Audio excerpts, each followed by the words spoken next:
called Change the Station. And one time when I was teaching my senior class of students who were applying to college, most of them first in their family, and they were worried they weren't going to get in, I did something, to make a point. So one day, I was in the library with my class, and as part of a point I wanted to make, I told my seniors to turn to their neighbor and tell them they were not going to get into the college of their choice. And then tell them they weren't smart enough, good enough, and even ugly. They were ugly. Now, of course, they looked around like, you're crazy. There's no way I would do that. And they didn't, obviously, thank goodness. I've been talking to my students about an internal radio station that each of us have.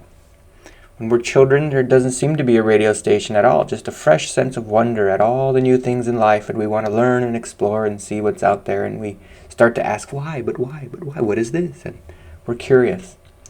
Through the years of bad programming, we tend to take things to heart, and certain thoughts begin to creep up and play over and over again in our mind. Thoughts that I myself struggled with, like, I'm not good enough, I'm ugly, I'm not smart enough, I'm fat, I don't like the way my whatever looks, my nose, my ears, my bald head.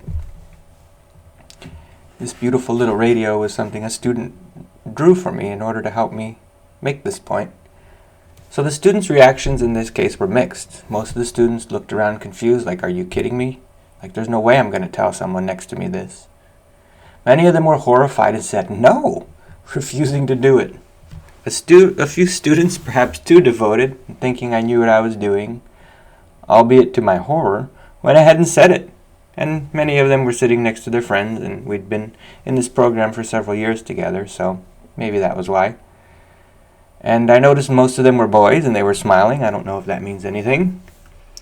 So I said to the students, you would never tell your friends and even people you don't know or your enemies these things. You wouldn't tell a stranger on the street these things. So how dare you say these things to yourself? Stop it. Stop telling these negative things to yourself. Stop letting these negative thoughts creep into your mind and make you feel terrible and miserable. As far as your college applications are concerned, you just need to be patient and wait and be optimistic. There's absolutely no benefit to beating yourself up and feeling terrible about yourself as you wait. So I ask you the same question. How is it that you would never tell your friends or family member, let alone a stranger, the negative things you tell yourself and that I used to tell myself? Yet somehow it has not only become okay, but a routine or a habit to tell yourself these things. Another day in the class, we were having a discussion and a student brought up a good point. She said, why is it that when we are complimented, we shrug it off so easily? But when we're put down, we take it to heart and carry it with us sometimes for the rest of our lives. We tend to be harder on ourselves than anybody else, and often that radio station or little voice in your head is a negative one. Being in a negative mental state while we actually try to get on with life or try to improve ourselves is really hard to do. It's counterproductive and it's harmful to our own well-being.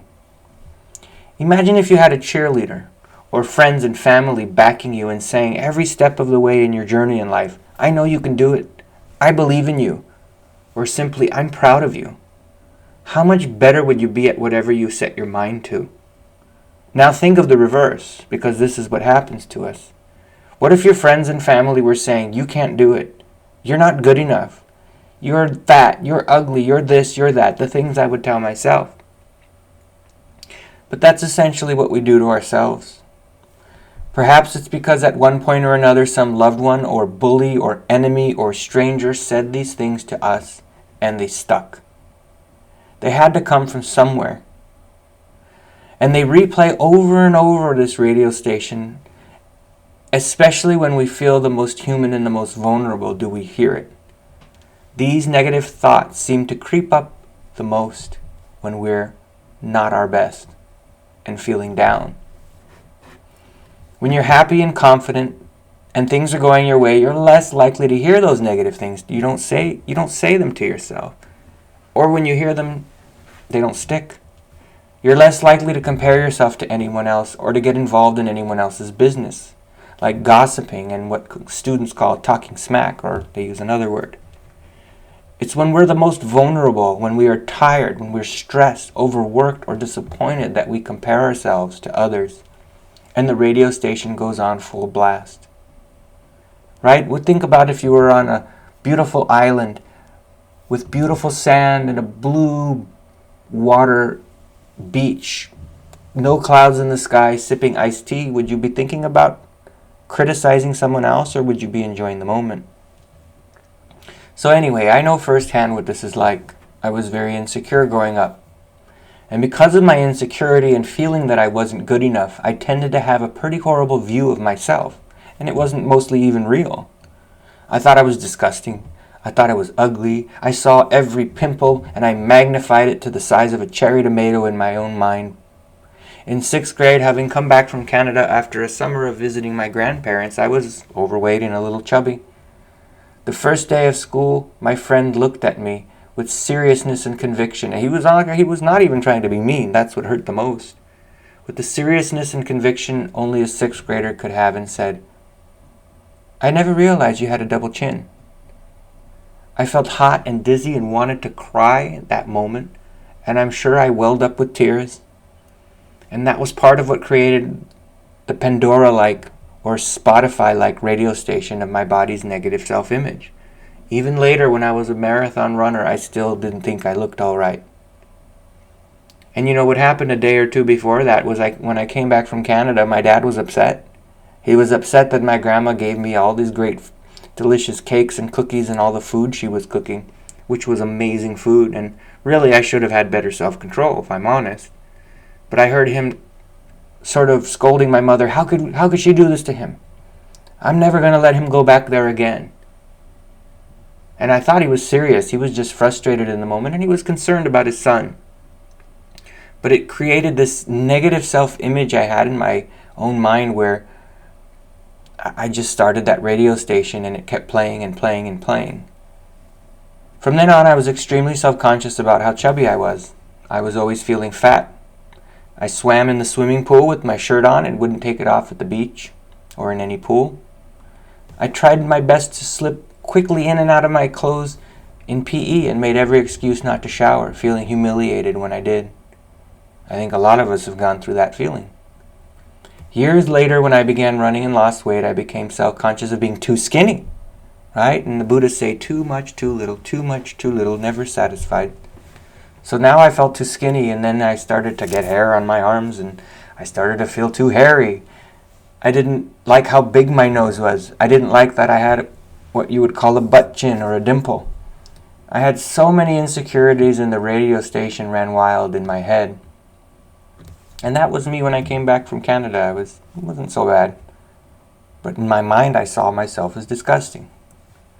Looking back now, I could see that I was a little bit crazy. I can look at the photo of my high school years and think that I was rather handsome, and it's not to be arrogant, it's to say, what was I thinking back then that I hated myself so much? But it doesn't really matter what you are, right? We're beautiful and we have so much to offer, but it doesn't matter if we don't feel that way. Because when you're insecure, you're only what you feel that you are. And at the time, I felt ugly. And this is me in my senior portrait. And again, all I saw was my hairline and my nose and my chin and the pimples that really aren't as bad now in my older age. With the perspective I had, I wasn't that bad. So my point is that it's time to turn the radio station down. Or even better, to change the station to a more positive one and blast that volume and put it on repeat. This is something I've tried to do in my classroom back in the past.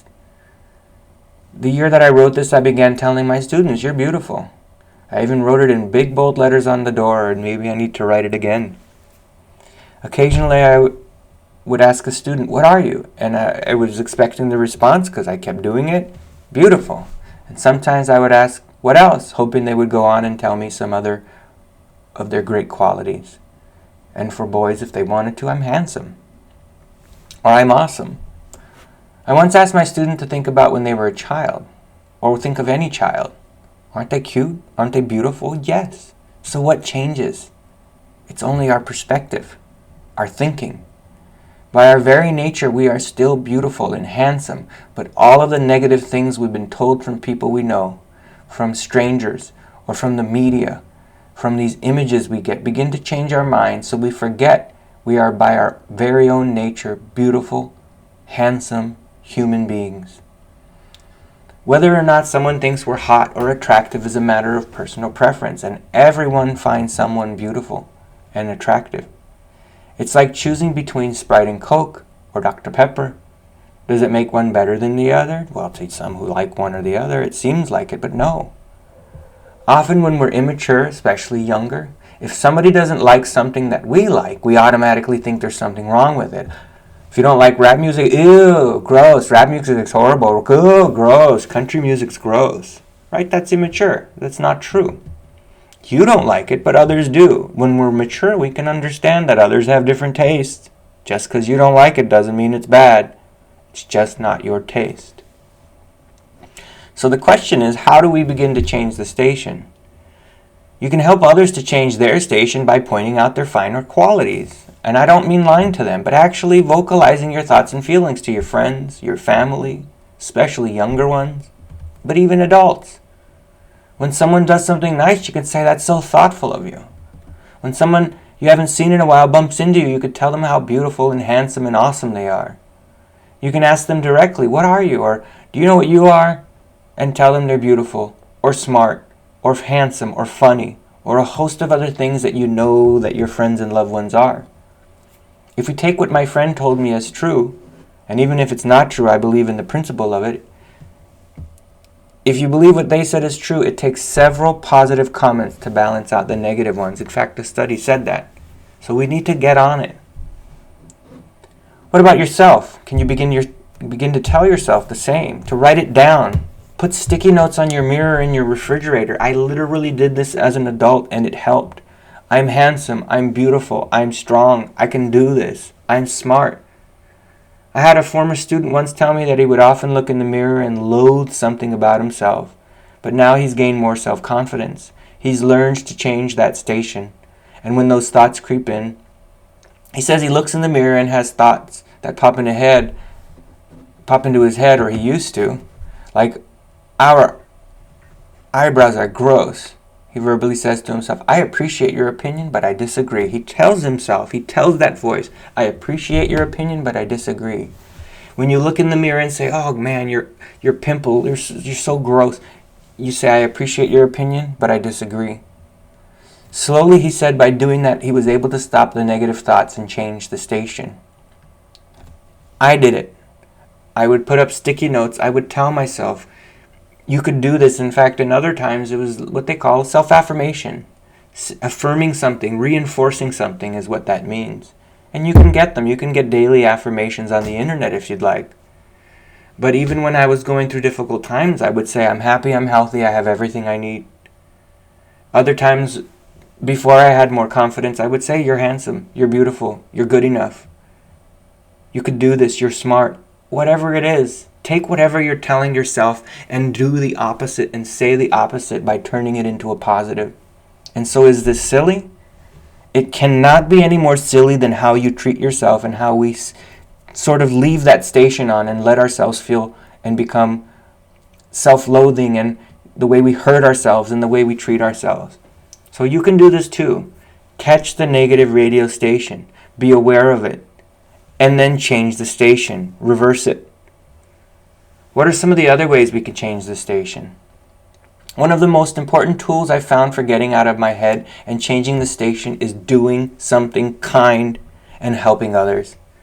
Being aware of the needs of others and how we can be kind or compassionate towards those close to us, even to strangers.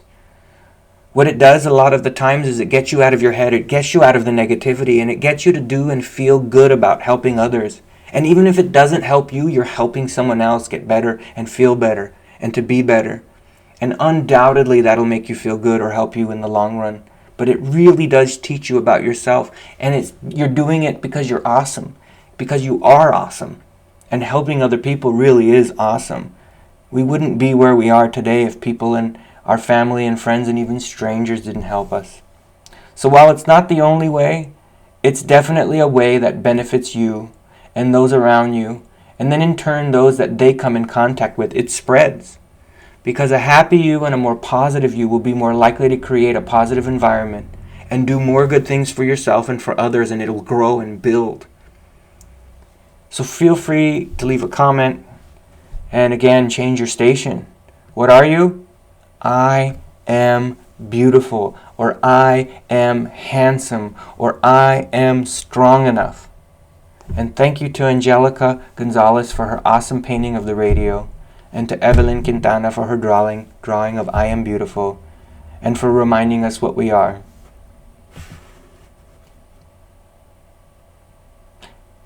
In fact, I was going to end, but what are we? We are awesome. We have more potential, more ability, more goodness, more talents than we'll ever know, and one of the problems is we don't believe it. So anyway, let's start changing the station. And then let's start creating better and newer stations that inspire us and others around us.